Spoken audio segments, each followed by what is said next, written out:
Hello students, welcome to our channel VNC. ఇక్కడ ఇచ్చిన question మీరు ఒకసారి అబ్జర్వ్ చేస్తే ఇక్కడ చూడండి, find the 20th term from the last నుంచి 20th టర్మ్ ఫైండ్ అవుట్ చేయమని అడుగుతున్నారు. ఇక్కడ ఇచ్చిన అర్థమైన progression 3, 8, 13 and so on up to 253 అని ఇచ్చారండి.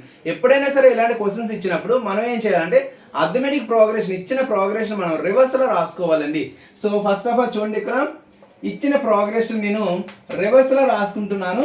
దానికన్నా ముందు ఇక్కడ డిఫరెన్స్ ఎంత ఉందో ఒకసారి అబ్జర్వ్ చేయండి. 3కి 8కి డిఫరెన్స్ ఎంతండి? 5. అలాగే 8కి 13కి 5 డిఫరెన్స్. ఇక్కడ ఇంక్రీజింగ్ ఆర్డర్లో ఉంది. మన రివర్స్ రాసినప్పుడు ఏమవుతుందంటే డిక్రీజింగ్ ఆర్డర్లో వస్తుంది. సో డిఫరెన్స్ అనేది మాత్రం మనకి 5 ఉండేలా చూసుకోవాలి. So the reverse arithmetic progression is first 253 రాయండి. డిఫరెన్స్ అనేది 5 ఉండాలి కాబట్టి డిక్రీజింగ్ ఆర్డర్ అంటే 5 అనేది లెస్ చేసుకుంటూ వెళ్ళాలి.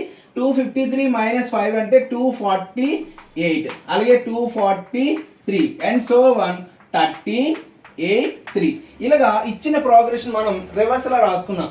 ఇప్పుడు మనం స్టార్టింగ్ నుంచి 20 టర్మ్ ఫైండ్ అవుట్ చేస్తే అదే మనకు కావాల్సిన 20th term from the last of the arithmetic progression అనేది అవుతుంది.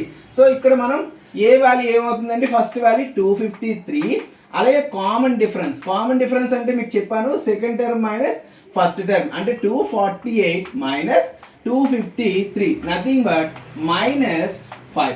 ఇప్పుడు మనకి ఏం కావాలి? 20th టర్మ్ ఫైండ్ అవుట్ చేయాలి. Formula a plus 19d.